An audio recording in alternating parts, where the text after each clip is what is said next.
Audio Jungle.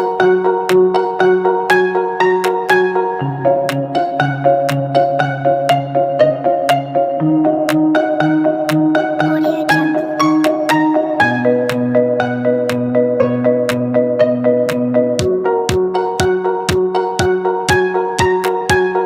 Audio Jungle.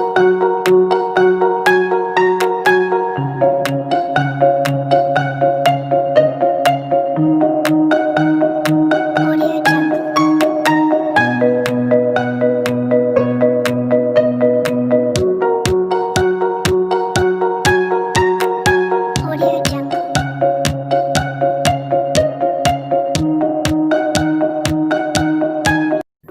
Poin pertama, pengertian pengembangan masyarakat. Ada kesamaan makna antara pembangunan dan pengembangan. Banyak aspek tercakup dalam kegiatan pengembangan maupun pembangunan, seperti aspek sosial, ekonomi, budaya, politik, dan sebagainya. Berbagai aspek yang tercakup tersebut merupakan aspek kehidupan manusia, baik sebagai individu atau kelompok yang dikembangkan menuju ke arah yang lebih baik. Dalam mengukur keberhasilan kegiatan pembangunan, indikator ekonomi lebih menonjol. Dalam pengembangan masyarakat, semua aspek kehidupan dapat dijadikan indikator, terutama aspek manusianya sebagai pelaku utama kegiatan pengembangan masyarakat. Pembangunan merupakan rangkaian proses yang terencana agar terjadinya perubahan-perubahan yang diinginkan oleh masyarakat dan lingkungannya. Perubahan-perubahan yang terjadi pada masyarakat disebabkan oleh beberapa alasan pokok berikut. Pertama, adanya keinginan manusia untuk memenuhi kebutuhan-kebutuhan atau untuk memecahkan masalah yang dirasakan dengan memodifikasi sumber daya dan lingkungan hidup melalui penerapan ilmu pengetahuan atau teknologi yang dikuasainya. Kedua, ditemukannya inovasi-inovasi yang memberikan peluang bagi setiap manusia untuk memenuhi kebutuhan atau memperbaiki kesejahteraan hidupnya. Tujuan pengembangan masyarakat. Tujuan pengembangan dapat terwujud apabila ada kemauan kuat dari masyarakat untuk berubah ke arah yang lebih baik. Supaya kegiatan pengembangan mendapatkan dukungan masyarakat, tujuan pengembangan harus mampu menjawab masalah-masalah yang dirasakan oleh masyarakat. Falsafah kegiatan pengembangan masyarakat.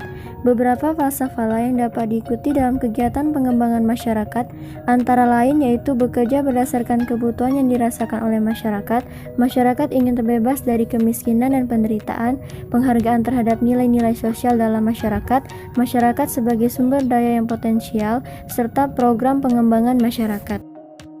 Ciri-ciri pengembangan masyarakat.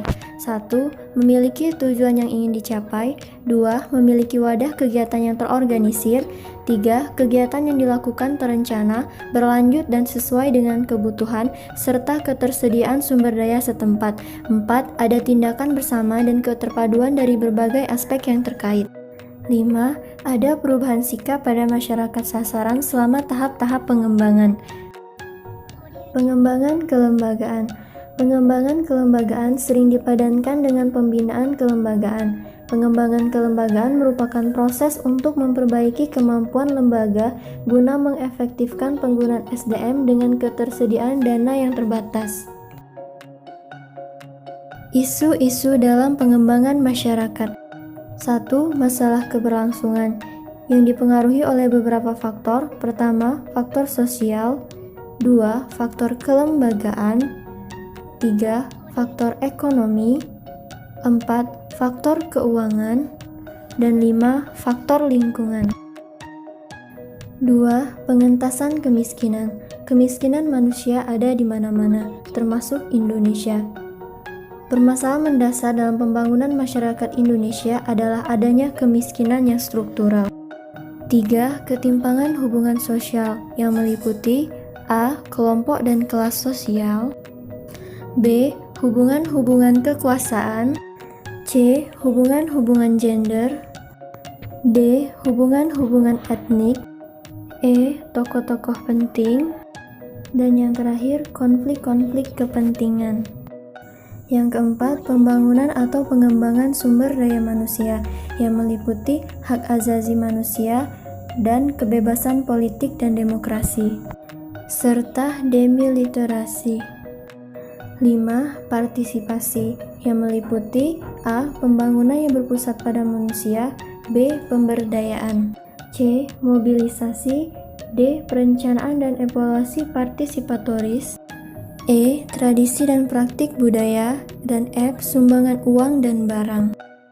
6. Pengembangan kelembagaan yang meliputi A. Tingkat lokal, regional, dan nasional.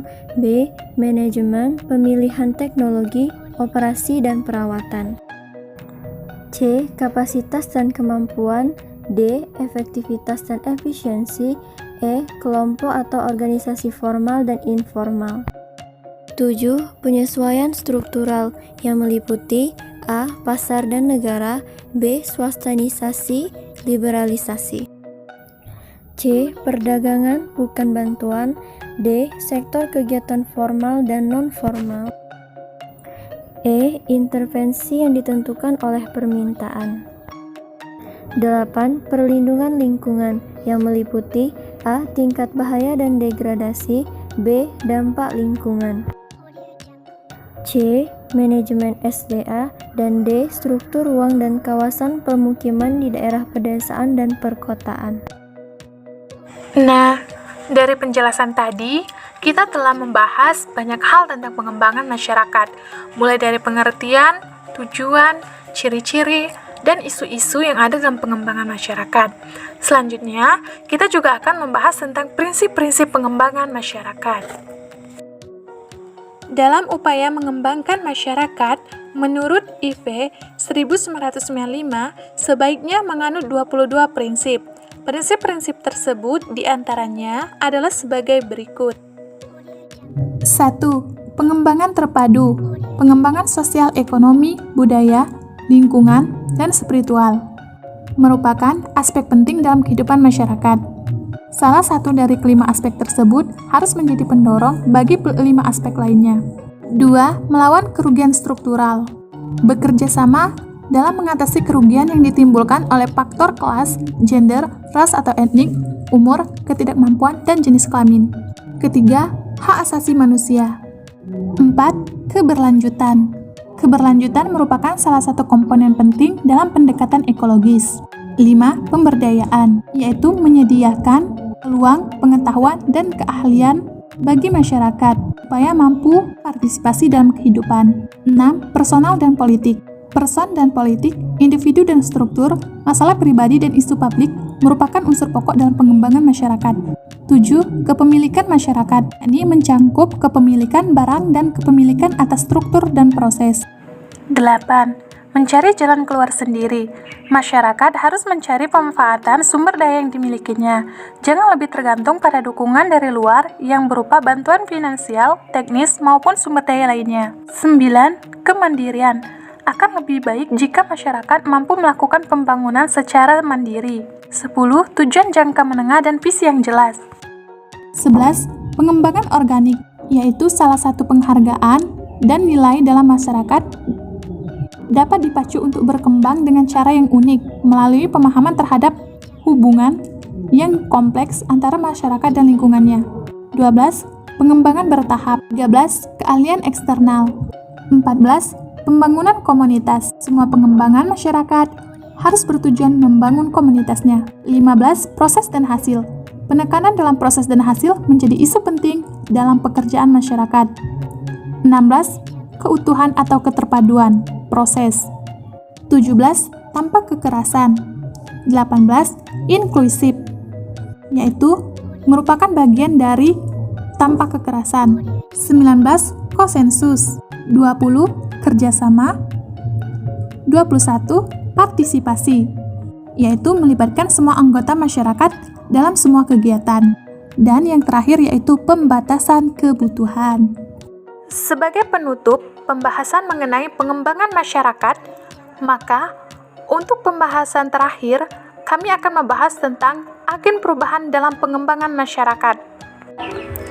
Agen perubahan adalah para pekerja profesional yang berusaha mempengaruhi atau mengarahkan pengambilan keputusan inovasi orang lain selaras dengan anjurannya. Terdapat beberapa peran yang seharusnya dimainkan oleh agen perubahan dalam kegiatan pengembangan masyarakat. Beberapa peran tersebut adalah sebagai pembaca masalah, fasilitator, penghubung antara sistem, motivasi, dan komunikator. Peran-peran tersebut akan dijelaskan lebih lanjut sebagai berikut. Peran sebagai pemecahan masalah. Dalam menangani masalah, sebaiknya seorang agen perubahan dapat, pertama, membatasi permasalahan atau ruang lingkup masalah. Kedua, menganalisis masalah menjadi lebih sederhana dan lebih rinci. Ketiga, memilih metode berpikir yang tepat. Apakah itu secara analitis ataupun sintesis. Langkah-langkah pembicara masalah yang muncul dalam masyarakat antara lain. 1. Identifikasi masalah. 2. Mendeteksi penyebab masalah. 3. Menyusun rencana penanggulangan. Dan yang keempat, melaksanakan kegiatan sesuai rencana. 2. Peran sebagai fasilitator. Fasilitator adalah orang yang berperan memfasilitasi atau menyediakan fasilitas, membantu dan memudahkan anggota kelompok atau masyarakat dalam menghadapi segala permasalahan. Sebagai fasilitator, seorang agen pembarui harus memahami kondisi dan situasi masyarakat setempat sehingga apabila mereka menghadapi atau berhadapan dengan pihak lain, mereka tidak merasa minder. 3. Peran sebagai motivator. Motivasi merupakan dorongan yang menyebabkan seseorang melakukan sesuatu. Nah, peran agen perubahan dalam proses perubahan adalah mampu membangkitkan kebutuhan untuk berubah. Agen perubahan harus mampu menjelaskan bahwa perubahan di luar sistem telah terjadi begitu pesat, dan perubahan tersebut harus terjadi jika ingin menjadi lebih maju. Dan yang terakhir yaitu peran sebagai komunikator. Komunikator adalah orang yang berprakarsa atas terjadinya proses komunikasi. Komunikator akan menyampaikan pesan kepada komunikan.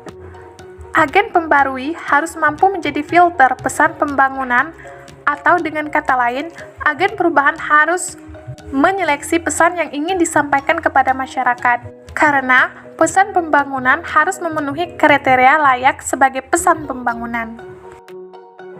Baiklah teman-teman, itulah tadi pembahasan kami mengenai pengembangan masyarakat.